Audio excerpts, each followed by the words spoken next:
ಈ ವಾರ್ತೆಗಳ ಪ್ರಾಯೋಜಕರು ಅಶ್ವಮೇಧ ವೆಲ್ಫೇರ್ ಟ್ರಸ್ಟ್, ಸೇಂಟ್ ಮೇರಿ ಕಿರಿಯ ಮತ್ತು ಹಿರಿಯ ವಸತಿ ಪ್ರಾಥಮಿಕ ಶಾಲೆ, ಆರ್ಚ್ ನಂಬರ್ 1, ಸಿಂಧನೂರು. ನಮಸ್ಕಾರ. ವೈಭವ ನ್ಯೂಸ್ಗೆ ಸ್ವಾಗತ. ಇದೀಗ ಮುಖ್ಯಾಂಶಗಳು. ವಾರ್ತೆಗಳ ವಿವರ. ರಾಜ್ಯದಲ್ಲಿ ಸಮ್ಮಿಶ್ರ ಸರ್ಕಾರ ಅಸ್ತಿತ್ವದಲ್ಲಿದೆ. ಮೈತ್ರಿ ಧರ್ಮ ಪಾಲಿಸಿ ಸರ್ಕಾರಕ್ಕೆ ಇನ್ನಷ್ಟು ಶಕ್ತಿ ತುಂಬಲು ಮೈತ್ರಿ ಅಭ್ಯರ್ಥಿ ರಾಜಶೇಖರ್ ಹಿಟ್ನಾಳ್ರನ್ನು ಗೆಲ್ಲಿಸಲು ಜೆಡಿಎಸ್ ಕಾರ್ಯಕರ್ತರು ಶಕ್ತಿ ಮೀರಿ ಪ್ರಯತ್ನ ಮಾಡಬೇಕು ಎಂದು ಪಶುಸಂಗೋಪನೆ ಹಾಗೂ ಮೀನುಗಾರಿಕಾ ಸಚಿವ ವೆಂಕಟರಾವ್ ನಾಡಗೌಡ ಕರೆ ನೀಡಿದರು. ಅವರು ನಗರದ ಜೆಡಿಎಸ್ ಕಾರ್ಯಾಲಯದಲ್ಲಿ ಹಮ್ಮಿಕೊಂಡಿದ್ದ ಜೆಡಿಎಸ್ ಕಾರ್ಯಕರ್ತರ ಸಭೆಯಲ್ಲಿ ಮಾತನಾಡಿದರು. ಕೊಪ್ಪಳ ಲೋಕಸಭಾ ಕ್ಷೇತ್ರದಲ್ಲಿ ರಾಜಶೇಖರ್ ಹಿಟ್ನಾಳ್ ಸ್ಪರ್ಧಿಸಿದ್ದಾರೆ ಎಂದು ಕೆಲಸ ಮಾಡುವ ಬದಲು ನಾಡಗೌಡರೇ ಅಭ್ಯರ್ಥಿ ಎಂದು ಕೆಲಸ ಮಾಡಬೇಕಾಗಿದೆ. ಸ್ಥಳೀಯವಾಗಿ ಕೆಲವೊಂದು ಸಣ್ಣ ಪುಟ್ಟ ಭಿನ್ನಾಭಿಪ್ರಾಯಗಳು ಇರುವುದು ಸಹಜ. ಎಲ್ಲವನ್ನೂ ಬದಿಗೊತ್ತಿ ಸ್ವಾಭಿಮಾನದಿಂದ ಮೈತ್ರಿ ಧರ್ಮ ಪಾಲಿಸೋಣ. ಹೈಕಮಾಂಡ್ ತೀರ್ಮಾನ ಗೌರವಿಸಿ ಲೋಕಸಭಾ ಚುನಾವಣೆಯಲ್ಲಿ ಹಿಟ್ನಾಳ್ ಗೆಲುವಿಗೆ ಶ್ರಮಿಸಬೇಕಾಗಿದೆ ಎಂದರು. ಕೊಪ್ಪಳ ಲೋಕಸಭಾ ಕ್ಷೇತ್ರದ ಕಾಂಗ್ರೆಸ್ ಜೆಡಿಎಸ್ ಮೈತ್ರಿ ಅಭ್ಯರ್ಥಿ ರಾಜಶೇಖರ್ ಹಿಟ್ನಾಳ್ ಮಾತನಾಡಿ, ಕೇಂದ್ರದಲ್ಲಿ ಆಡಳಿತ ನಡೆಸಿದ ಪ್ರಧಾನಿ ನರೇಂದ್ರ ಮೋದಿ ಅವರ ನೇತೃತ್ವದ ಬಿಜೆಪಿ ಸರ್ಕಾರ ಯುವಕರ ವಿಶ್ವಾಸಕ್ಕೆ ಧಕ್ಕೆ ತಂದಿದೆ. ದೇಶದ ಆರ್ಥಿಕ ಅಭಿವೃದ್ಧಿ ಹಿಂದೆ ಹೋಗಿದೆ. ಉದ್ಯೋಗ ಸೃಷ್ಟಿಯಲ್ಲಿ ನರೇಂದ್ರ ಮೋದಿ ಸರ್ಕಾರ ಸಂಪೂರ್ಣ ವಿಫಲವಾಗಿದೆ. ನೋಟು ಅಮಾನ್ಯೀಕರಣ ಹಾಗೂ ಜಿಎಸ್ಟಿಯಿಂದಾಗಿ ಉದ್ಯಮಿಗಳಿಗೆ ಒಳಿತಾಗಿದೆ. ಮೋದಿಯವರು ಬಡವರ ಪರ ಭಾಷಣ ಮಾಡಿ ಉದ್ಯಮಿಗಳ ಹಿತ ಕಾಯುತ್ತಾರೆ. ದೇಶದಲ್ಲಿ ಯುಪಿಎ ಸರ್ಕಾರ ಅಧಿಕಾರದಲ್ಲಿದ್ದಾಗ ಉದ್ಯೋಗ ಖಾತ್ರಿ ಯೋಜನೆ ಜಾರಿಗೆ ತಂದು ಬಡ ಕೂಲಿ ಕಾರ್ಮಿಕರಿಗೆ ಉದ್ಯೋಗ ನೀಡಿದೆ. ಈ ಬಾರಿ ಅಧಿಕಾರಕ್ಕೆ ಬಂದರೆ ಆದಾಯ ಭದ್ರತೆ ಯೋಜನೆ ಜಾರಿ ಬರಲಿದೆ ಎಂದರು. ಏಪ್ರಿಲ್ 4ರಂದು ತಾವು ನಾಮಪತ್ರ ಸಲ್ಲಿಸಲಿದ್ದು ಮಾಜಿ ಮುಖ್ಯಮಂತ್ರಿ ಸಿದ್ದರಾಮಯ್ಯ, ದಿನೇಶ್ ಗುಂಡೂರಾವ್ ಹಾಗೂ ಪ್ರಮುಖ ನಾಯಕರು ಭಾಗವಹಿಸಲಿದ್ದು ಹೆಚ್ಚಿನ ಸಂಖ್ಯೆಯಲ್ಲಿ ತಾವು ಭಾಗವಹಿಸಬೇಕೆಂದು ಮನವಿ ಮಾಡಿದರು. ಇನ್ನಿತರ ಪಕ್ಷಗಳು ಈ ಭಾರತ ದೇಶವನ್ನು ಆಳಿದ್ರು, ಏನು ಮಾಡಿದ್ರು 60 ವರ್ಷದಲ್ಲಿ ಅಂತೇಳಿ. ಇವತ್ತು ಡ್ಯಾಮ್ ಪ್ರಾಜೆಕ್ಟ್ ಇರ್ಬೋದು, ಇವತ್ತು ದೊಡ್ಡ ದೊಡ್ಡ ಪ್ರಾಜೆಕ್ಟ್, ಇವತ್ತು ಮೆಟ್ರೋ ಇರ್ಬೋದು, ಇವತ್ತು ಅನೇಕ ಯೋಜನೆಗಳು ಕಾಂಗ್ರೆಸ್ ಪಕ್ಷ ಇವತ್ತು NREC ಇರ್ಬೋದು. ಇವತ್ತು ನೋಡ್ತೇವೆ, ಇವತ್ತು ಬರಗಾಲ ಬಂದ್ರೆ ಎಲ್ರಿಗೂ ಕೂಡ ಎಲ್ಲ ಹೊಲದಾಗ ನಿಮ್ಗೆ ನೀರಿಲ್ಲ ಅಂತ ಒಂದು ಬೆಳೆ ಬೆಳೆ ಕೆಲಸ ಇರೋದಿಲ್ಲ. ಎಲ್ರು ಕೂಡ ಇವತ್ತು NREC ಅಲ್ಲಿ ದುಡಿಯಕ್ಕೆ ಹೋಗ್ತಾರೆ. ನರೇಗಾ ಯೋಜನೆ ತಂದಿದ್ದು ಯಾರು? UPA ಗೌರ್ಮೆಂಟ್ ಅಲ್ಲಿ ನರೇಗಾ ತಂದ್ರು, ಬಡವರು ಪರವಾಗಿರತಕ್ಕಂಥ ಕೆಲಸವನ್ನು ಮಾಡಿದ್ರು. ಆ UPA ಗೌರ್ಮೆಂಟ್ ಅಲ್ಲಿ 72,000 ಕೋಟಿ ಎಲ್ಲ ರೈತರು ಸಾಲ ಮನ್ನಾ ಮಾಡಿದ್ರು. ಇಂಥ ಒಂದು ಯೋಜನೆಯನ್ನು ಬಿಜೆಪಿ ಅವರು ಯಾರು ಕೂಡ ವೇದಿಕೆ ಮೇಲೆ ಮಾಡಿದ್ದು ಮಾತಾಡಲ್ಲ, ಅವ್ರು ಚರ್ಚೆನೂ ಮಾಡಲ್ಲ. ಅವ್ರು ಯಾವ ಯೋಜನೆಗಳು ಕೂಡ ಬಡವರು ಪರವಾಗಿಲ್ಲ. ಇಂಥ ಇವತ್ತು ಬಿಜೆಪಿ ಸರ್ಕಾರ ಮತ್ತೆ ಇವತ್ತು ಕೇಳ್ತಾರೆ, ತಾವೇ ಮಾತಾಡ್ತಾ 5 ವರ್ಷದಲ್ಲಿ ನಾವು ಅವ್ರಿಗೆ ತಾವೆಲ್ಲ ಅಭಿವೃದ್ಧಿ ತಾವೇ ಮಾಡಿವ ಮಾತಾಡ್ತಾರ. ಆ ಅಭಿವೃದ್ಧಿ ಬಗ್ಗೆ ಅವ್ರ ಭಾಷಣ ಒಂದೂ ಇರಲ್ಲ. ಅವ್ರು ಮಾಡಿದ ಕೆಲಸ ಕೂಡ ಇವತ್ತು ಜನರಿಗೆ ಮುಟ್ಟಂತ ಕೆಲಸವನ್ನು ಕೂಡ ಮಾಡಿಲ್ಲ. ಬಂಧುಗಳೇ, ಇವತ್ತೆಲ್ಲ ಕೂಡ ತಾವು ನೋಡ್ತಾ ಇದ್ರಿ, ಸಮ್ಮಿಶ್ರ ಸರ್ಕಾರದಲ್ಲಿ ಇವತ್ತು ಜನಪರವಾದ ಕಾರ್ಯಕ್ರಮಗಳನ್ನು ರೂಪಿಸೋದ್ರ ಮೂಲಕ ಸಣ್ಣ ಸಣ್ಣ ಜನರಿಗೆ ಇವತ್ತು ಕಾರ್ಯಕ್ರಮ ತಲುಪಿಸುವಂತ ಕೆಲಸವನ್ನು ಕೂಡ ಮಾಡ್ತಾ ಇದ್ದಾರೆ. ತಾವೀಗಾಗಲೇ ಈಗ ಬಿಜೆಪಿ ಎಲೆಕ್ಷನ್ ಬಂದ್ರೆ ಸಾಕು, ಒಂದು ಊರಿಗೆ ಒಂದು 8 ದುಡ್ಡು ರೆಡಿ ಮಾಡಿಬಿಡ್ತಾರೆ. ಹೇಳೋದ ಸುಳ್ಳು ಹೇಳೋದ ಒಂದ್ ಸುಳ್ಳ 10 ಸರಿ ಹೇಳೋದು ಸತ್ಯ ಮಾಡೋಂಥ ಪ್ರಯತ್ನವನ್ನು ಮಾಡ್ತಾರೆ. ಬಂಧುಗಳು, ತಾವೆಲ್ಲರೂ ಕೂಡ ಇವತ್ತು ತಿಳ್ಕೋಬೇಕು, ಇವತ್ತು ಭಾರತ ದೇಶದಲ್ಲಿ ಏನ್ ನಡೆದಿದೆ, ಇವತ್ತು ಸರ್ಕಾರ ಯಾರ ಪರವಾಗಿದೆ. ಇವತ್ತು ತಾವು ನೋಡ್ತೀರಿ, BSNL ನಲ್ಲಿ ಇರ್ತಾರೆ ನೌಕರಿ ಮಾಡ್ತಕ್ಕಂಥ ಎಂಪ್ಲಾಯಿಗಳಿಗೆ ಸ್ಯಾಲ್ರಿ ಕೊಡಕ್ ದುಡ್ಡಿಲ್ಲ ಅಂತಾರ. ಜಿಯೋದ ಏನು ಮಾಲೀಕರಾದಂತ ಮುಖೇಶ್ ಅಂಬಾನಿ ಅವರು ಫ್ರೀ ಕೊಟ್ಟ ಕಂಪನಿ ಪ್ರಾಫಿಟ್ ತರ್ತಾರೆ. ಅಂದ್ರೆ ಇವತ್ತು ಸರ್ಕಾರ ಯಾರ ಪರವಾಗಿದೆ?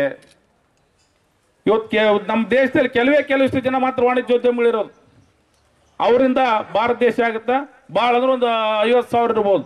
ಆದ್ರೆ ನಮ್ಮ ದೇಶದಲ್ಲಿ ಇರ್ತಕ್ಕಂಥ 130 ಕೋಟಿ ಜನ ಇದ್ದಾರೆ. ಅದರಲ್ಲಿ ಸುಮಾರು 40 ಕೋಟಿ ಜನ ಬಡತನ ರೇಖೆಗಿಂತ ಕಡಿಮೆ ಇದ್ದಾರೆ. ಅವ್ರ ಪರವಾಗಿ ಯಾವುದೇ ಚಿಂತನೆಯನ್ನು ಕೂಡ ಕೇಂದ್ರ ಸರ್ಕಾರ ಇವತ್ತು ಮಾಡ್ತಾ ಇಲ್ಲ. ಮೊನ್ನೆ ರಾಹುಲ್ ಗಾಂಧಿ ಅವರು ಒಂದು ಯೋಜನೆಯನ್ನು ಹೇಳಿದ್ರು. ಇವತ್ತು ಕನಿಷ್ಠ ಆದಾಯ ಭದ್ರತೆ ಯೋಜನೆಯನ್ನು ಹೇಳಿದ್ರು. ಒಂದು ಫ್ಯಾಮಿಲಿಗೆ ಯಾರು ಬಡತನ ರೇಖೆಗಿಂತ ಕಡಿಮೆ ಇದಾರ, ಒಂದು ಕುಟುಂಬಕ್ಕೆ ಪ್ರತಿ ತಿಂಗಳು 6,000 ರೂಪಾಯಿಯನ್ನು ನಾವು ಕೊಡ್ತೀವಿ ಅನ್ನೋ ಮಾತನ್ನು ಕೂಡ ಹೇಳಿದ್ರು. ಅದು ಸುಮಾರು ಒಂದು ವರ್ಷಕ್ಕೆ 3.5 ಲಕ್ಷ ಕೋಟಿ ಆಗುತ್ತಾ. 3.5 ಲಕ್ಷ ಕೋಟಿ ಆಗಲಿ 4 ಲಕ್ಷ ಕೋಟಿ ಆಗಲಿ ನಾವು ಆದಾಯ ಭದ್ರತೆಯನ್ನು ಒದಗಿಸ್ತೀವಿ ಅನ್ನೋ ಮಾತನ್ನು ರಾಹುಲ್ ಗಾಂಧಿ ಅವರು ಹೇಳಿದ್ರು. ಬಂಧುಗಳೇ, ಇತಿಹಾಸದುದ್ದಕ್ಕೂ ನೋಡ್ರಿ, ಯಾವುದೇ ಪಕ್ಷ ಇರ್ಬೋದು, JDS ಇರ್ಬೋದು, ಇವತ್ತು ಕಾಂಗ್ರೆಸ್ ಇರ್ಬೋದು, ಯಾವುದನ್ನು ಕೂಡ ಸುಳ್ಳು ಹೇಳಿ ಆಡಳಿತಕ್ಕೆ ಬಂದಿಲ್ಲ, ಬರೋ ಅವಶ್ಯಕತೆನೇ ಇಲ್ಲ. ಆದ್ರೆ ಬಿಜೆಪಿ ಅವರು ಪ್ರತಿ ಹಂತದಲ್ಲಿ ಸುಳ್ಳನ್ನೇ ಹೇಳ್ತಾರೆ. ಅವ್ರು ಬಿಜೆಪಿ ಮುಖಂಡರೊಬ್ರು ಹೇಳ್ತಾರೆ, ಇಲ್ಲೇ ನಮ್ಮ ಕೊಪ್ಪಳ ಲೋಕಸಭೆಗೆ ಬಂದೊತ್ನಾಗ ಹೇಳಿದ್ರು, ನೀವು ಜನರ ಜರಿಗೆ ಇದ್ದೊತ್ನಾಗ ಒಟ್ಟು ಜನರಿಗೆ ಸುಳ್ಳು ಹೇಳಿ ಅವ್ರ ತಲೆ ತಿಂದು ಅಲ್ಲಿಂದ ಪಾರಾಗಿ ಬಿಡ್ಬೇಕಂತಾರ. ಸುಳ್ಳಪ್ಪಳ್ಳ ಹೇಳಿ ಹೋಗ್ಬಿಡ್ರಿ ಅಂತ. ಇದು BJPಯ ಒಂದು ಧ್ಯೇಯ. ಹಂಗಾಗಿ ತಾವೆಲ್ಲರೂ ಕೂಡ ಇವತ್ತು ಎಲ್ಲರಲ್ಲಿ ಕೂಡ ಕೈ ಜೋಡಿಸಿ ಮನವಿಯನ್ನು ಮಾಡ್ತೀನಿ. ಇವತ್ತು ಬದಲಾವಣೆ ಗಾಳಿ ಬೀಸ್ತಾ ಇದೆ.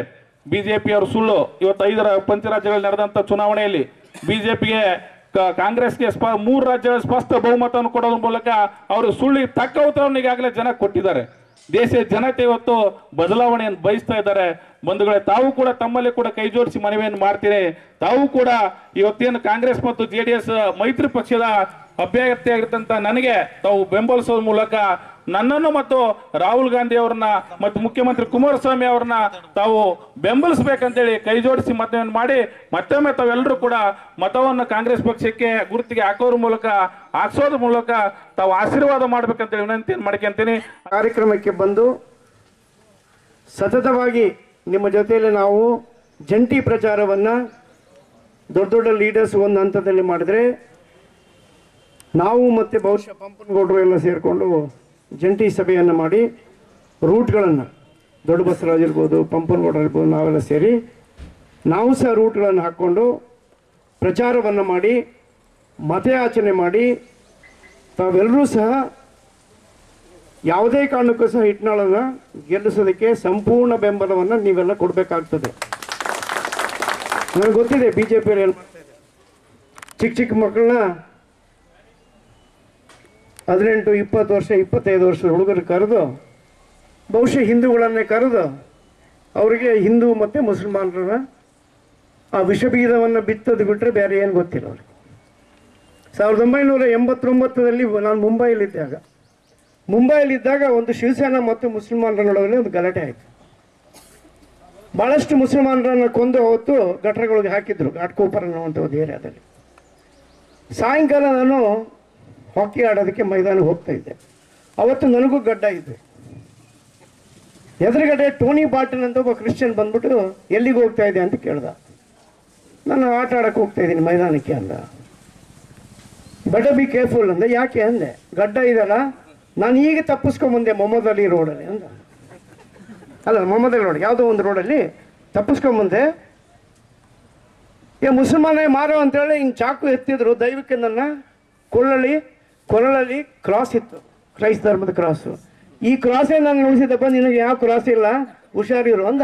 ತಮಾಷೆ ಮಾಡಿದ್ದ ಆತ. ರಾತ್ರಿ 10 ಗಂಟೆ ಆದಾಗ ನನಗೆ ಸೋಪ್ ಇರಲಿಲ್ಲ. ತಂದುಬಿಡೋಣ, ಬೆಳಗ್ಗೆ ಬೇಗ ಎದ್ದು ನಾನು ಪ್ರಾಕ್ಟೀಸ್ ಹೋಗ್ತೀನಿ ಅಂತೇಳಿ ಹೋಗ್ತಾ ಇದ್ದೆ. ಒಂದು ಕಡೆಯಿಂದ ಜನ ಬಡಗಿ ಹಿಡ್ಕೊಂಡು ಓಡ್ಕೊಂಡು ಬರ್ತಾಯಿದ್ರು. ಬಡಗಿ ಕತ್ತಿ ಏನೇನಿದ್ದು ಗೊತ್ತಿಲ್ಲ. ಅಲ್ಲಿ ಒಂದು ಹೋಟೆಲ್ ಇತ್ತು, ವೆಜಿಟೇರಿಯನ್ ರೆಸ್ಟೋರೆಂಟು. ಆ ಶೆಟ್ರ್ ಎಳಿತಾ ಇದ್ದೆ. ನಾನು ಒಳಗಡೆ ಡೈವ್ ಮಾಡಿ ಒಳಗಡೆ ಹೋಗಿ 11:30 ಗಂಟೆಗೆ ರಾತ್ರಿ ಬಂದು ನನ್ನ ಸೇವನ ಮಾಡಿದ್ದೆ. ನಾನು 1990ರಲ್ಲಿ ಊರಿಗೆ ಬಂದು ಗಣೇಶ ಹಬ್ಬದಲ್ಲಿ ಒಂದು ಟೋಪಿ ಹಿಡ್ಕೊಂಡು, ಮುಸಲ್ಮಾನರಿಗೆ ನಮಾಜಿಗೆ ಹೋಗ್ಬೇಕಾದ್ರೆ ಟೋಪಿ ಹಾಕ್ತಾರಲ್ಲಿ, ಬಂದೇ ನವಾಜ್ ಅನ್ನೋಂಥ ಹುಡುಗ ಮೈಕ್ ಕಟ್ತಿದ್ದ ನಮಗೆ. ಅವತ್ತು ಮೊದಲ ಭಾಷಣ ನಾನು ಅಲ್ಲಿ ಜವಳಗೆರೆಯಲ್ಲಿ ಮಾಡಿದಾಗ ಭಾಳ ಹೆಮ್ಮೆಯಿಂದ ಹೇಳಿದೆ ನಾನು. ಅಲ್ಲಿ ಆ ನಡೆದಂಥ ಘಟನೆ ನನಗೆ ಆಗಿದ್ದು. ಇಲ್ಲಿ ಮುಸಲ್ಮಾನ ಬಂದು ಗಣೇಶ ಹಬ್ಬದಲ್ಲಿ ಮೈಕನ್ನು ಕಟ್ತಾ ಇದ್ದಾನೆ ಅಂದರೆ ಎಂಥ ಒಂದು ಕೋಮು ಸೌಹಾರ್ದತೆ ನಮ್ಮ ಭಾಗದಲ್ಲಿ ಇದೆಯಲ್ಲ ಅಂತ. ಈ ಸಂದರ್ಭದಲ್ಲಿ ಜೆಡಿಎಸ್ ಮುಖಂಡರಾದ ಬಸವರಾಜ ನಾಡಗೌಡ, ನೀಲಕಂಠರಾವ್ ಜಾಗೀರ್ದಾರ್, ಜಿ ಸತ್ಯನಾರಾಯಣ, ಸೋಮನಾಥ್ ನಾಯಕ್, ಸಂಗಮೇಶ್ ನಾಡಗೌಡ, ಅಶೋಕ್ ಗೌಡ ಗದ್ರಟಗಿ, ಬಿ ಹರ್ಷ, ವೆಂಕೋಬಣ್ಣ ಕಲ್ಲೂರ್, ಅಯ್ಯನಗೌಡ ಆಯನೂರು, ಲಿಂಗಪ್ಪ ದಡೇಸುಗೂರು, ದೇವೇಂದ್ರ ಗೌಡ, ಅಂಬರೀಶ್ ಹಂಚಿನಾಳ್, ಭೀಮನಗೌಡ ಕೋಳ್ವಾಳ್ ಸೇರಿದಂತೆ ಮತ್ತಿತರರು ಇದ್ದರು. ದೇಶದಲ್ಲಿ ಇದುವರೆಗೂ ಆಡಳಿತ ಮಾಡಿದ ಬಿಜೆಪಿ ಸರ್ಕಾರ ಜನತೆಯ ಆಶಯಗಳಿಗೆ ಸ್ಪಂದನೆ ಮಾಡದೆ ಮೋದಿಯವರು ಬರೀ ಭಾಷಣ ಮಾಡುತ್ತಾ ಕಾಲ ಕಳೆದರು. ದೇಶದ ಸಮಗ್ರ ಅಭಿವೃದ್ಧಿಯಾಗಬೇಕಾದರೆ ಕಾಂಗ್ರೆಸ್ ಪಕ್ಷಕ್ಕೆ ಮತದಾರ ಬೆಂಬಲಿಸಬೇಕು ಎಂದು ಮಾಜಿ ಶಾಸಕ ಬಾದರ್ಲಿ ಹಂಪನಗೌಡ ತಿಳಿಸಿದ್ದಾರೆ. ಅವರು ತಮ್ಮ ನಿವಾಸದಲ್ಲಿ ಸುದ್ದಿಗಾರರೊಂದಿಗೆ ಮಾತನಾಡುತ್ತಾ ಬಿಜೆಪಿ ಮುಖಂಡರು ಬರೀ ಸುಳ್ಳು ಮತ್ತು ಪೊಳ್ಳು ಭರವಸೆಗಳನ್ನು ಭಾರತೀಯರಿಗೆ ನೀಡಿದ್ದರು. ಅವರು ಕಪ್ಪು ಹಣ ವಾಪಸ್ ತರಲಿಲ್ಲ, ಭಯೋತ್ಪಾದನೆ ನಿಲ್ಲಲಿಲ್ಲ, ನೋಟು ಅಮಾನ್ಯೀಕರಣ ಮಾಡಿ ಜನತೆಗೆ ದ್ರೋಹ ಮಾಡಿದರು ಎಂದರು. ರಾಜ್ಯದಲ್ಲಿ ಕಾಂಗ್ರೆಸ್ ಮತ್ತು ಜೆಡಿಎಸ್ ಮೈತ್ರಿ ಮಾಡಿಕೊಂಡಿವೆ. ನಮ್ಮ ವೈಮನಸ್ಸುಗಳು ಏನೇ ಇರಲಿ ನಾವು ಮೈತ್ರಿ ಪಾಲಿಸಬೇಕೆಂದು ಮನವಿ ಮಾಡಿದರು. ರಾಜಶೇಖರ್ ಹಿಟ್ನಾಳ್ ಅವರ ಗೆಲುವು ನಿಶ್ಚಿತ.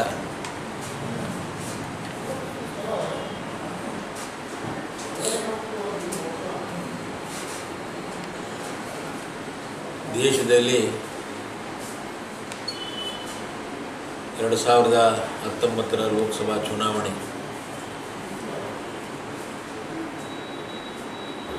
ರಾಷ್ಟ್ರದ ಭವಿಷ್ಯವನ್ನು ನಿರ್ಮಾಣ ಮಾಡತಕ್ಕಂಥ ಚುನಾವಣೆ.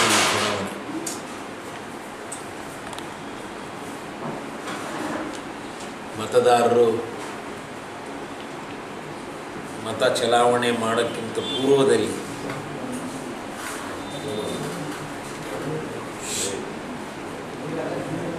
ಮೂರು ವಿಚಾರಗಳನ್ನು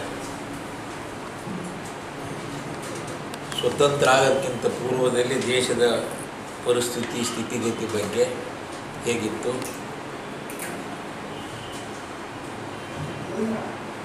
ಮತ್ತು ಸ್ವತಂತ್ರ ನಂತರ 1947 ನಂತರ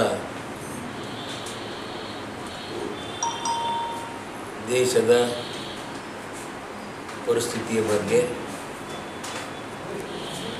ಮತ್ತು ಆ ಸಂದರ್ಭಗಳಲ್ಲಿ ಆಡಳಿತ ಮಾಡಿರ್ತಕ್ಕಂಥ ಪಕ್ಷ ಮತ್ತು ವ್ಯಕ್ತಿಗಳು, ಚುಕ್ಕಾಣಿ ಹಿಡಿದಿರ್ತಕ್ಕಂಥ ವ್ಯಕ್ತಿಗಳು, ಪಕ್ಷದ ತತ್ವ ಸಿದ್ಧಾಂತ,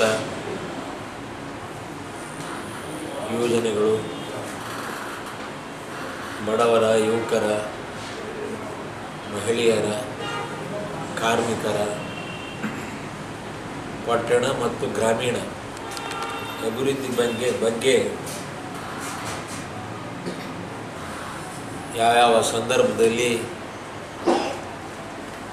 ಯಾವ ಪಕ್ಷ ಅಧಿಕಾರ ಇತ್ತು, ಏನು ಕಾರ್ಯಚಟುವಟಿಕೆಗಳನ್ನು ಹಮ್ಮಿಕೊಂಡಿದ್ರು ಎಂಬ ಚಿಂತನೆಯನ್ನು ಮಾಡಿ ಮತ ಹಾಕಬೇಕಾದಂಥ ಒಂದು ಪವಿತ್ರವಾದ ದಿನ ಮತದಾನ ದಿನ. ಇಲ್ಲಿ ಪ್ರಮುಖವಾಗಿ 79 ವರ್ಷಗಳು ಸುದೀರ್ಘ ಇತಿಹಾಸ ಇರತಕ್ಕಂಥ ಅತಿ ದೊಡ್ಡ ಪ್ರಜಾತಂತ್ರ ವ್ಯವಸ್ಥೆ ನಮ್ಮ ದೇಶ. ಅದರಲ್ಲಿ 14 ವರ್ಷಗಳು, ಅಂದಾಜು 14 ವರ್ಷಗಳು ಕಾಂಗ್ರೆಸ್ ಪಕ್ಷದ ಹೊರತು ಪ್ರಧಾನಮಂತ್ರಿಗಳನ್ನು ಆಡಳಿತ ಮಾಡಿರ್ತಕ್ಕಂಥದ್ದು. ಉಳಿದಿರ್ತಕ್ಕಂಥ ಸಂದರ್ಭದಲ್ಲಿ ದೇಶದ ಚುಕ್ಕಾಣಿಯನ್ನು ಹೆಚ್ಚು ಕಡಿಮೆ 65 ವರ್ಷಗಳ ಕಾಲ ಕಾಂಗ್ರೆಸ್ ಪಕ್ಷ ಈ ರಾಷ್ಟ್ರದ ಚುಕ್ಕಾಣಿಯನ್ನು ಹಿಡಿದು 13 ಮಂದಿ ಪ್ರಧಾನಮಂತ್ರಿಗಳು ತಮ್ಮದೇ ಆದಂಥ ಕೊಡುಗೆಯನ್ನು, ಯೋಜನೆಗಳನ್ನು ಬಡವರ ಪರವಾಗಿ, ಯುವಕರ ಪರವಾಗಿ, ವಿದ್ಯಾರ್ಥಿಗಳ ಪರವಾಗಿ, ಮಹಿಳೆಯರ ಪರವಾಗಿ ಮತ್ತು ರಾಷ್ಟ್ರ, ರಾಜ್ಯ, ಗ್ರಾಮೀಣ ಅಭಿವೃದ್ಧಿ, ಪಟ್ಟಣಗಳ ಅಭಿವೃದ್ಧಿ ಬಗ್ಗೆ ಅನೇಕ ಯೋಜನೆಗಳನ್ನು ಕೈಗೆತ್ತಿಕೊಂಡು 65 ವರ್ಷಗಳ ಕಾಲ ದೇಶವನ್ನು ಅಭಿವೃದ್ಧಿಯತ್ತ ತೆಗೆದುಕೊಂಡು ಹೋಗಿರತಕ್ಕಂಥ ಕಾಂಗ್ರೆಸ್ ಪಕ್ಷದ ಒಂದು ಇತಿಹಾಸ. ಇವತ್ತು ಸ್ವತಂತ್ರ ಪ್ರಾರಂಭ ಆದಾಗ 30 ಕೋಟಿ ಜನಸಂಖ್ಯೆ ದೇಶದ್ದಿತ್ತು. ಅವತ್ತಿನ ಸಂದರ್ಭ ಆಹಾರದ ಉತ್ಪಾದನೆಯ ಕೊರತೆ,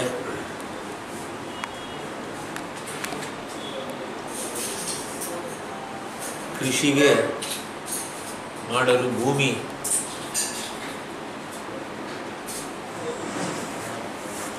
ಯೋಗ್ಯವಿರಲಾರದಂಥ ಕೃಷಿ ಭೂಮಿ, ಇವೆಲ್ಲ ಅರಿತುಕೊಂಡು ಪಂಡಿತ್ ಜವಾಹರ್ಲಾಲ್ ನೆಹರು ಅವರು, ಲಾಲ್ ಬಹದ್ದೂರ್ ಶಾಸ್ತ್ರಿ ಅವರು ಹಸಿರು ಕ್ರಾಂತಿಯನ್ನು ಮೂಡಿಸಬೇಕು ಎಂಬ ಒಂದು ಚಿಂತನೆಯನ್ನು ಮಾಡಿ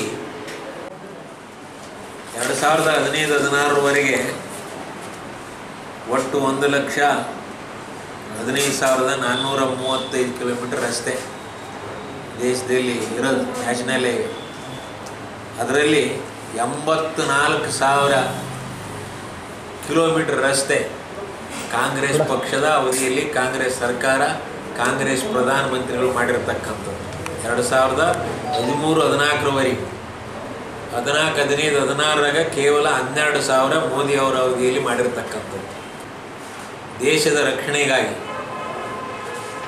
ಇವತ್ತು 3 ಲಕ್ಷ ಮೇಲ್ಪಟ್ಟು ಸೈನಿಕರು ನೇಮಕಾತಿಯಾಗಿದೆ.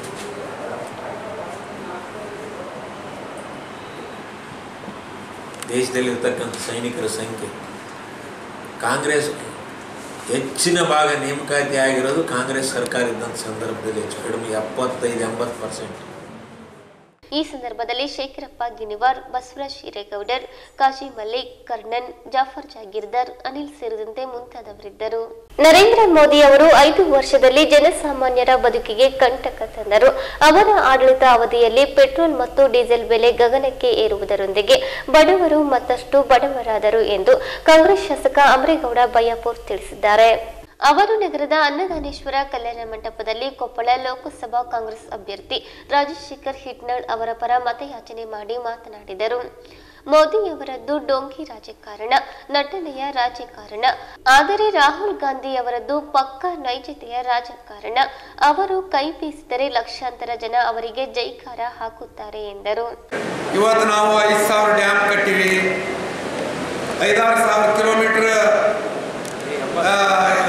ಇದನ್ನ ರೈಲ್ವೆ ಲೈನ್ ಮಾಡಿವಿ ಅಂತ ಹೇಳ್ತಾರೆ. ಅಥವಾ ಇನ್ನೂ ಹಲವಾರು ಇವತ್ತು ವಿಮಾನ ನಿಲ್ದಾಣಗಳು ಅವತ್ತೆಷ್ಟಿದ್ವು, ಇವತ್ತೆಷ್ಟಾಗ್ಯಾವ, ಇವೆಲ್ಲವನ್ನ ಅವರಿಗೆ ಲೆಕ್ಕ ಒಪ್ಪಿಸ್ರಿ. ಆದರೆ ನರೇಂದ್ರ ಮೋದಿಯವರು 5 ವರ್ಷದ ಸಾಧನೆ ಏನಪ್ಪ? ಅವರ ಸಾಧನೆ ಏನಂದರೆ 10 ಲಕ್ಷದ ಒಂದು ಸೂಟನ್ನು ಹಾಕ್ಕೊಂಡು ಪ್ರತಿ ದಿವಸ ಹೊಸ ಹೊಸದು. ಇವತ್ತು ಅವರು ಎಷ್ಟು ದೇಶ ಅಡ್ಡಾಡ್ರನ್ನ ನಮ್ಮ ಪತ್ರಿಕಾ ಸ್ನೇಹಿತರಿಗೆ ಗೊತ್ತಿರುತ್ತೆ, ನಮಗೆ ನೆನಪಿಲ್ಲ.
ನಮ್ಮ ರಾಜ್ಯಕ್ಕೆ ಬಂದು 4 ಕಡೆ ವೈಮಾನಿಕ ಸರ್ವೆಯನ್ನು ಮಾಡಿ ಸರ್ವೆ ಆದಮೇಲೆ ಸನ್ಮಾನ್ಯ ಯಡಿಯೂರಪ್ಪನವ್ರನ್ನ ಸನ್ಮಾನ್ಯ ಮನಮೋಹನ್ ಸಿಂಗ್ ರವರು ವಿಧಾನಸೌಧದಲ್ಲಿ ಕುಳಿತು ಸಭೆ ಮಾಡಿ ಸಾಯಂಕಾಲ 1500 ಕೋಟಿ ರೂಪಾಯಿ ಪರಿಹಾರವನ್ನು ಅಂದು ಘೋಷಣೆ ಮಾಡಿದ್ರು.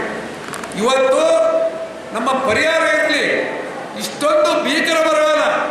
ಇವತ್ತು ಕುಡಿಯೋಕ್ಕೆ ನೀರಿಲ್ಲ. ನಮ್ಮ ಕುಷ್ಟಕ್ಕೆ ಬರೀ ನೀವು 1200 ಫೀಟ್ ನಾವು ಬೋರ್ ಹಾಕಿದ್ರು ನೀರು ಬರ್ತಾ ಇಲ್ಲ. ಇಂಥ ಒಂದು ಪರಿಸ್ಥಿತಿಯಲ್ಲಿ ಒಂದು ದಿವಸ ಆದರೂ ಸನ್ಮಾನ್ಯ ಪ್ರಧಾನಿಗಳು ಮೋದಿ ಅವರು ಈ ರಾಜ್ಯಕ್ಕೆ ಭೇಟಿ ಕೊಟ್ಟು ಇವತ್ತು ಪಡೆದು ಅಲ್ಲಿ ಅತಿವೃಷ್ಟಿ ಆದರೆ ಅಲ್ಲಿ ಬಂದು ನೋಡೋಕ್ಕಾಗಲ್ಲ. ಸುಮಾರು 25 ಜನ ಅತಿವೃಷ್ಟಿಯಲ್ಲಿ ತೀರಿ ಹೋದರು. ಮಾಜಿ ಶಾಸಕ ಬಾದರ್ಲಿ ಹಂಪನಗೌಡ ಮಾತನಾಡಿದರು.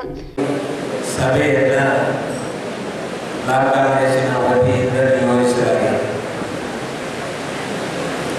ತಮ್ಮೆಲ್ಲರಿಗೂ ತಿಳಿದಿರುವ ಹಾಗೆ ಈ ಚುನಾವಣೆ ದೇಶದ ಹಿತದೃಷ್ಟಿಯಿಂದ ಮತ್ತು ನಮ್ಮ ದೇಶದ ಮುಂಬರುವ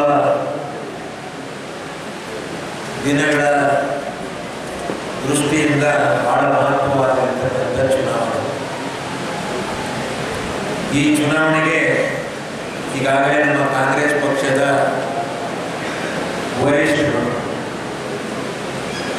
ಕಾಂಗ್ರೆಸ್ ಪಕ್ಷದ ತತ್ವ ಸಿದ್ಧಾಂತಗಳ ಮತ್ತು ಸಾಮಾಜಿಕ ನ್ಯಾಯದ ಅಡಿಯಲ್ಲಿ ತನ್ನದೇ ಆದಂಥ ಕೆಲವು ಮಾನದಂಡಗಳನ್ನು ಇಟ್ಕೊಂಡು ರಾಜ್ಯದಲ್ಲಿ 28 ಕ್ಷೇತ್ರಗಳಲ್ಲಿ ಅಭ್ಯರ್ಥಿಗಳನ್ನು ಕಾಂಗ್ರೆಸ್ ಪಕ್ಷದ ವರಿಷ್ಠರು ಕೆಪಿಸಿಸಿ ಎಲ್ಲ ಹಿರಿಯ ಮುಖಂಡರು ಎಲ್ಲರೂ ಸೇರಿ ಆಯ್ಕೆ ಮಾಡಿ ನಮ್ಮ ಕೊಪ್ಪಳ ಲೋಕಸಭಾ ಕ್ಷೇತ್ರಕ್ಕೆ ಬಸವರಾಜ್ ನಾಗರಾಜ್ ವಿಟ್ರಾಳ ಅವರನ್ನ ಅಭ್ಯರ್ಥಿಯನ್ನಾಗಿ ಇವತ್ತು ರಾಜಶೇಖರ್ ವಿಟ್ರಾಳ ಅವರನ್ನ ಅಭ್ಯರ್ಥಿಯನ್ನಾಗಿ ಆಯ್ಕೆ ಮಾಡಿದ್ದಾರೆ. ಕೆಲವು ಸಮಯದ ಅವಧಿಯೊಳಗೆ ಅವರು ಕೂಡ ಒಂದು ಗಂಗಾವತಿಯಲ್ಲಿ ಬರ್ತಾರೆ. ಇವತ್ತು ಈ ಚುನಾವಣೆ ಬಹಳ ಮಹತ್ವವಾಗಿರ್ತಕ್ಕಂಥ ಚುನಾವಣೆ. ತಮ್ಮೆಲ್ಲರಿಗೂ ತಿಳಿದಿರುವ ಹಾಗೆ ಕಳೆದ 5 ವರ್ಷಗಳ ಹಿಂದಿನ ಲೋಕಸಭಾ ಚುನಾವಣೆ ಮತ್ತು ಈ ಚುನಾವಣೆಯಲ್ಲಿ ಬಹಳಷ್ಟು ವ್ಯತ್ಯಾಸವನ್ನು ರಾಜಕೀಯವಾಗಿ ನಾವು ಕಾಣ್ತಾ ಇದ್ದೇವೆ. ಯಾವುದೇ ಒಂದು ಪಕ್ಷ ಅಧಿಕಾರಕ್ಕೆ ಬರತಕ್ಕಂಥ ಸಂದರ್ಭದಲ್ಲಿ ಅನೇಕ ಭರವಸೆಗಳನ್ನು ಕೊಟ್ಟು ಮತಗಳನ್ನು ಯಾಚನೆ ಮಾಡತಕ್ಕಂಥ ಕೆಲಸ ದೇಶದಲ್ಲಿರ್ತಕ್ಕಂಥ ರಾಷ್ಟ್ರೀಯ ಪಕ್ಷಗಳು ಮಾಡ್ತಾ ಇರೋದು ನಮ್ಮೆಲ್ಲರೂ ತಿಳಿದಿರ್ತಕ್ಕಂಥ ಒಂದು ವಿಚಾರ. ನಮ್ಮ ದೇಶಕ್ಕೆ ಸ್ವತಂತ್ರ ಬಂದು ಸುಮಾರು 79 ವರ್ಷಗಳ ಈ 79 ವರ್ಷಗಳ ಅವಧಿಯಲ್ಲಿ 64 ವರ್ಷ ಕಾಂಗ್ರೆಸ್ ಪಕ್ಷ ಈ ದೇಶದ ಚುಕ್ಕಾಣಿಯನ್ನು ಹಿಡಿದಿದೆ. ಸುಮಾರು 13 ಮಂದಿ ದೇಶದ ಪ್ರಧಾನಮಂತ್ರಿಗಳಾಗಿ ಆಯ್ಕೆಯಾಗಿ ತಮ್ಮದೇ ಆದಂಥ ಕೊಡುಗೆಯನ್ನು ಕಾಂಗ್ರೆಸ್ ಪಕ್ಷದ ವತಿಯಿಂದ ಈ ದೇಶದ ಜನತೆಗೆ ಮತ್ತು ಈ ದೇಶದ ಅಭಿವೃದ್ಧಿ ದೃಷ್ಟಿಯಿಂದ ಅನೇಕ ಯೋಜನೆಗಳನ್ನು ಘೋಷಣೆ ಮಾಡಿ ಆ ಯೋಜನೆಗಳನ್ನು ಜಾರಿಗೆ ತಂದು ದೇಶವನ್ನು ಇವತ್ತು ಅಂತಾರಾಷ್ಟ್ರೀಯ ಮಟ್ಟದಲ್ಲಿ ಮುಂದುವರೆದಿರತಕ್ಕಂಥ ದೇಶದ ಒಂದು ಹೆಸರನ್ನು ತರತಕ್ಕಂಥ ಪ್ರಯತ್ನವನ್ನು 13 ಮಂದಿ ಪ್ರಧಾನಮಂತ್ರಿಗಳು ಕಾಂಗ್ರೆಸ್ ಪಕ್ಷದಿಂದ ಮಾಡಿರ್ತಕ್ಕಂಥ ಅನೇಕ ಅಭಿವೃದ್ಧಿ ಕೆಲಸಗಳು ಮಾಡಿರೋದ್ರಿಂದಲೇ ಈ ದೇಶ ಇವತ್ತು ಮುಂದುವರೆದ ಮುಂದುವರೆದಿರ್ತಕ್ಕಂಥ ರಾಷ್ಟ್ರಗಳ ಜೊತೆಗೆ ನಮ್ಮ ದೇಶವು ಕೂಡ ಜೋಡಣೆಯಾಗಿದೆ ಅಂತ ತಪ್ಪಾಗಿದೆ. ಯಾವುದೇ ಒಂದು ರಾಷ್ಟ್ರ ಮುಂದುವರಿಬೇಕಾದ್ರೆ ಆರ್ಥಿಕವಾಗಿ ಮೊದಲು ಹೋರಾಟ ಆಗಬೇಕು, ಸಾಮಾಜಿಕವಾಗಿ ಮುಂದೆ ಬರಬೇಕು, ಕೃಷಿಯಲ್ಲಿ ಮುಂದೆ ಬರಬೇಕು, ತಂತ್ರಜ್ಞಾನದಲ್ಲಿ ಮುಂದೆ ಬರಬೇಕು, ಅದರ ಜೊತೆಗೆ ಸಾಮಾಜಿಕ ವ್ಯವಸ್ಥೆಯಲ್ಲಿ ಮತ್ತು ರಾಜಕೀಯವಾಗಿ ಸಾಮಾಜಿಕ ವ್ಯವಸ್ಥೆಯನ್ನು ಮುಂದುವರಿಸಿಕೊಂಡು ಹೋದಾಗ ಮಾತ್ರ ಒಂದು ರಾಷ್ಟ್ರ ಮುಂದುವರೆದ ಸಾಧ್ಯತೆ ಇದೆ. ಈ ಸಂದರ್ಭದಲ್ಲಿ ಶಾಸಕ ಶಾಸಕರಾದ ಪ್ರತಾಪ್ ಗೌಡ ಪಾಟೀಲ್, ಬಸವರಾಜ್ ಪಾಟೀಲ್ ಇಟಗಿ, ಮಾಜಿ ಸಂಸದ ಕೆ ವಿರೂಪಾಕ್ಷಪ್ಪ, ಯುವ ಕಾಂಗ್ರೆಸ್ ಮುಖಂಡ ಬಸವರಾಜ್ ಶಿರೇಗೌಡರ್, ಚಂದ್ರಶೇಖರಯ್ಯ ಸ್ವಾಮಿ ಸಿರುಗುಪ್ಪ, ಬಸವಂತರಾಯ್ ಕುರಿ, ಎಂ ದೊಡ್ಡ ಬಸವರಾಜ್, ತಿಮ್ಮಯ್ಯ ನಾಯಕ್, ಜಾಫರ್ ಜಾಗೀರ್ದಾರ್, ರಂಗನಗೌಡ ಗೊರೆಬಾಳ್, ಶ್ರೀನಿವಾಸ್, ಎಚ್ಎನ್ ಬಡಿಗೇರ್, ಲಿಂಗರಾಜ್ ಪಾಟೀಲ್ ಹಂಚನಾಳ್, ಯಮನಪ್ಪ ಮಲ್ಲಾಪುರ್, ಶ್ರೇಣಿಕರಾಜ್ ಶೇಟ್ ಸೇರಿದಂತೆ ಮುಂತಾದವರಿದ್ದರು. ಪರಿಸರವನ್ನು ನಾವು ಕಾಪಾಡಿದರೆ ಅದು ನಮ್ಮನ್ನು ಮತ್ತು ನಮ್ಮ ಮುಂದಿನ ಪೀಳಿಗೆಯನ್ನು ಕಾಪಾಡುತ್ತದೆ. ಮರ ಬೆಳೆಸಿ ಮನುಕುಲ ಉಳಿಸಿ ಎಂದು ನ್ಯಾಯವಾದಿ ದುರ್ಗೇಶ್ ಹೇಳಿದರು. ಅವರು ತಾಲೂಕಿನ ತುರ್ವಿಹಾಳ್ ಪಟ್ಟಣದ ನ್ಯೂ ಬ್ರಿಲಿಯಂಟ್ ಶ್ರೀ ಶಾಂತಿ ರಮಣ ಚಾರಿಟೇಬಲ್ ಶಿಕ್ಷಣ ಸಂಸ್ಥೆ ಆಯೋಜನೆ ಮಾಡಿದ್ದ ವನ ಮಹೋತ್ಸವ ಕಾರ್ಯಕ್ರಮ ಉದ್ಘಾಟನೆ ಮಾಡಿ ಮಾತನಾಡಿದರು. ಶಿಕ್ಷಣದ ಜೊತೆಗೆ ಪರಿಸರದ ಜಾಗೃತಿಯನ್ನು ಮಕ್ಕಳಲ್ಲಿ ಮೂಡಿಸುವುದು ಅತ್ಯಂತ ಅವಶ್ಯಕ. ಅದನ್ನು ನ್ಯೂ ಬ್ರಿಲಿಯಂಟ್ ಶಾಲೆ ಮಾಡುತ್ತಲಿದೆ ಎಂದರು. ಹೈದರಾಬಾದ್ ಕರ್ನಾಟಕ ಮತ್ತು ರಾಯಚೂರು ಭಾಗ ಹಿಂದುಳಿದ ಎಜುಕೇಷನಲ್ಲಿ ಹಿಂದುಳಿದ ಭಾಗ ಅಂತ ಹೇಳಿ ಹಣಪಟ್ಟಿಯನ್ನು ಒತ್ಕೊಂಡಿವೆ. ಇಂಥ ಒಂದು ಹೈದರಾಬಾದ್ ಕರ್ನಾಟಕದಲ್ಲಿ ನಾವು ಶಿಕ್ಷಣದಲ್ಲಿ ಮೇಲ್ ತರಬೇಕನ್ನೋಂಥ ಉದ್ದೇಶದಿಂದ ಶ್ರೀ ಶಾಂತಿರಾಮಣ ಚಾರಿಟಬಲ್ ಟ್ರಸ್ಟ್ ಇವರು ಶಿಕ್ಷಣ ಮನೆ ಮನೆಗೆ ಕಲಿಸ್ಬೇಕು, ಶಿಕ್ಷಣದ ಪ್ರತಿಯೊಬ್ಬ ಕೂಡ ಮಗು ಶಿಕ್ಷಣವಂತರಾಗಬೇಕು ಅನ್ನುವಂಥ ಉದ್ದೇಶ ಇಟ್ಕೊಂಡು ಇವತ್ತು ತುರುವಾಳಿನಲ್ಲಿ ಈಗಾಗಲೇ ಕಳೆದ ಒಂದು ವರ್ಷದಲ್ಲಿ ಪ್ರಾರಂಭಗೊಂಡಿದ್ದರು ಸ್ಕೂಲು. ಈ 80 ವಿದ್ಯಾರ್ಥಿಗಳ ಹಾಜರ ಮುಖಾಂತರ ಪ್ರಾರಂಭಗೊಂಡಂಥ ಈ ಸ್ಕೂಲು ಇವತ್ತು 2ನೇ ವರ್ಷದಲ್ಲಿ ಯಶಸ್ವಿ ಆಗಲು ಮುನ್ನುಗ್ಗುತ್ತಿದೆ. ಆ ಟ್ರಸ್ಟ್ ಒಂದು ಒಳ್ಳೆಯ ಕಲ್ಪನೆ ಇಟ್ಕೊಂಡು ಇವತ್ತು ತುರುವಾಳ ಭಾಗದಲ್ಲಿ ನೂತನವಾಗಿ ಕಟ್ಟಡ ಮತ್ತು 1.5 ಎಕರೆ ಜಮೀನಿನಲ್ಲಿ ಮೈದಾನವನ್ನು ಇಟ್ಕೊಂಡು ಇವತ್ತು ನಿಮ್ಮ ಮುಂದೆ ಬಂದಿದೆ. ಇವತ್ತು ಅದು ಗಿಡ ನಾಟುವ ಮುಖಾಂತರ ಈ ಟ್ರಸ್ಟ್ ಇಲ್ಲಿ ಹೊಸ ಕಟ್ಟಡಕ್ಕೆ ಚಾಲನೆಯನ್ನು ನೀಡಿದೆ. ತುರುವಾಳ ಭಾಗದಲ್ಲಿ ಒಂದು ಉದ್ದೇಶಪೂರ್ವಕವಾಗಿ ಶಿಕ್ಷಣ ಆಗಬೇಕು, ಇಲ್ಲಿ ಎಲ್ಲ ಮಕ್ಕಳು ಶಿಕ್ಷಣವಂತರಾಗಿ ರಾಜ್ಯ ಮತ್ತು ರಾಷ್ಟ್ರ ಮಟ್ಟದಲ್ಲಿ ಮಿಂಚಬೇಕನ್ನುವಂಥ ಏಕೈಕ ಉದ್ದೇಶ ಇಟ್ಕೊಂಡು ಈ ಟ್ರಸ್ಟ್ ಒಳ್ಳೆಯ ಶಿಕ್ಷಣವನ್ನು ನೀಡುತ್ತಿದೆ. ಹಾಗಾಗಿ ಈ ಶಿಕ್ಷಣವನ್ನು ನೀಡುವಂಥ ಈ ಟ್ರಸ್ಟಿಗೆ ಮುಂದೆ ಇನ್ನೂ ಎಮ್ಮರವಾಗಿ ಬೆಳೆಯಲಿ. ನಿಮ್ಮ ಉದ್ದೇಶ ಅನಕ್ಷರಸ್ಥರಿಲ್ಲಂತೆ ಎಲ್ಲರಿಗೂ, ಬಡವರಿಗೂ ಎಲ್ಲರಿಗೂ ಶಿಕ್ಷಣವನ್ನು ನೀಡುವಂಥ ಆ ಶಕ್ತಿ ನಿಮ್ಮ ಟ್ರಸ್ಟಿಗೆ ಬರಲಿ ಅಂತ ನಾವೆಲ್ಲ ಆ ಟ್ರಸ್ಟಿಗೆ ಹಾರೈಸುತ್ತಾ. ನ್ಯಾಯವಾದಿ ಚಂದ್ರು ಗಡೇದ್ ಮಾತನಾಡಿದರು.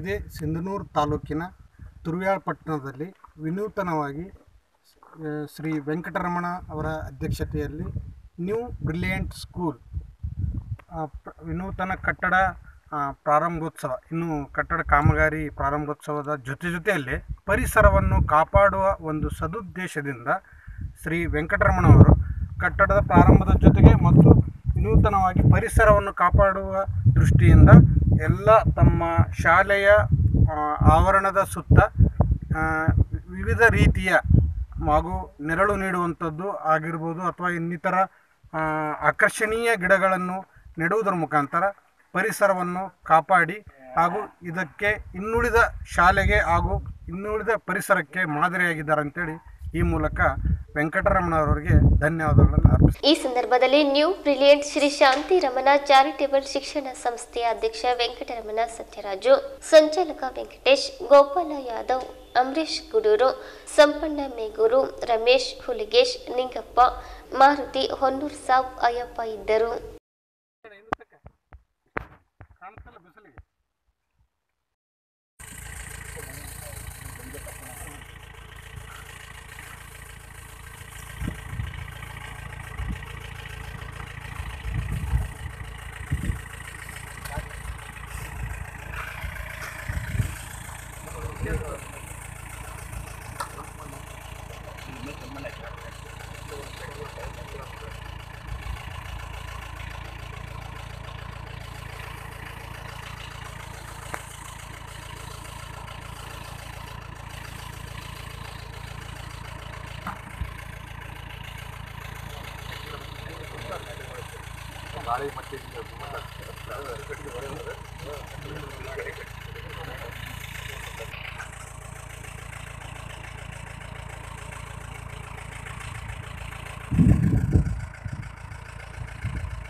ಕೆಳಕ ರೈಟ್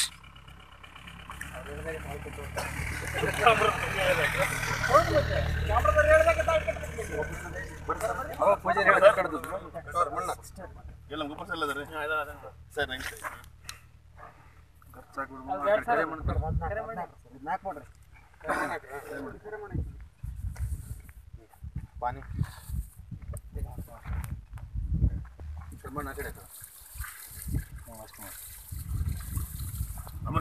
ನೋಟ ಕಡೆಗೆ